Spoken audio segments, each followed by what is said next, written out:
Hello बच्चों, let's see the question. The question says the heat of neutralization of HCl by NaOH is minus 12.1 kilojoule per mole.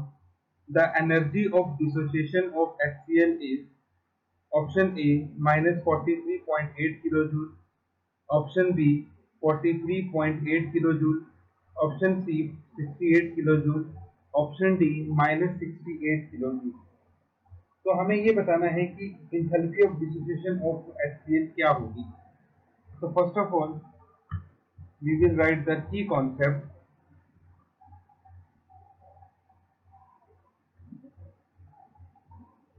And the key concept is the standard enthalpy of neutralisation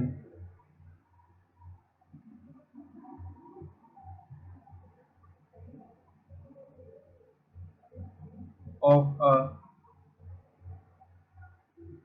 strong acid with strong base is equal to minus 55.9 kilojoule पर मोल।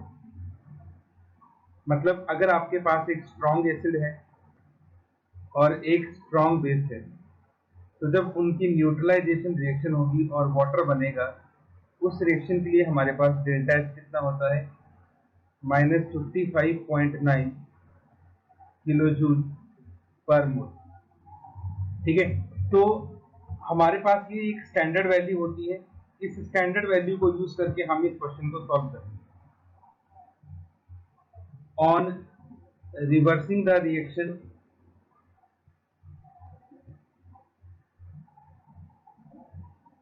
अगर हम इस reaction को reverse कर दें,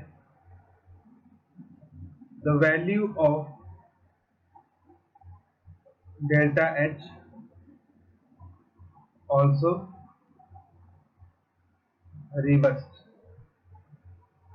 ये rule है कि अगर हम किसी भी रिएक्शन को रिवर्स कर दें तो जो डेल्टा एच की वैल्यू है वो ऑटोमेटिकली रिवर्स हो जाती है। इस रिएक्शन के लिए डेल्टा एच कितना आ जाएगा, 55.9 किलोजूल पर मोल। इसको हम दे देते हैं इक्वेशन नंबर 1। अब हमें इस क्वेश्चन में जो वैल्यू दे रखी है हम उसको यूज कर लेते हैं। हमें क्वेश्चन में ये दे रखा है कि जब हमने HCl को NaOH के साथ रिएक्ट करवाया तो NaOH से आपको क्या मिलेगा, OH माइनस। तो हमारे पास जो बना that is H2O plus Cl minus. इस रिएक्शन के लिए डेल्टा एच की वैल्यू हमारे पास कितनी है, माइनस 12.1 किलोजूल पर मोल। ये वैल्यू हमें दे रखी है और इसको हम मान लेते हैं इक्वेशन नंबर 2। अब हम इन दोनों इक्वेशंस को अगर ऐड करते हैं, जो आपको ऊपर मिल रही है और इस इक्वेशन को अगर हम ऐड करते हैं तो देखिए ऐड करने पर क्या होगा, OH से OH कट जाएगा, H2O से H2O कट जाएगा, हमारे पास बचा HCl gives H positive plus Cl minus. तो यही हमारे पास रिक्वायर्ड इक्वेशन थी, यही इक्वेशन हमें बनानी थी। ठीक है, कि हमारे पास रिक्वायर्ड इक्वेशन थी। अब जो ऑपरेशन हमने इन वैल्यूज पे लगाया वही हमने इसकी डेल्टा एच की वैल्यू पे लगाना है।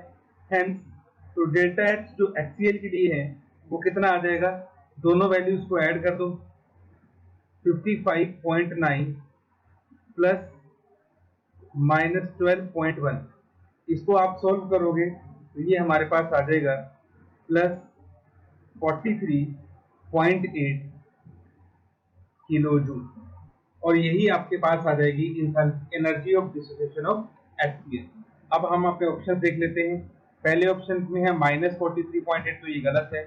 सी ऑप्शन में 68 किलोजूल, ये भी गलत है। डी में -68 किलो जूल, ये भी गलत है। हमें ऑप्शन नंबर बी में दे रखा है 43.8 किलो जूल, सो ये आपके पास करेक्ट वैल्यू है।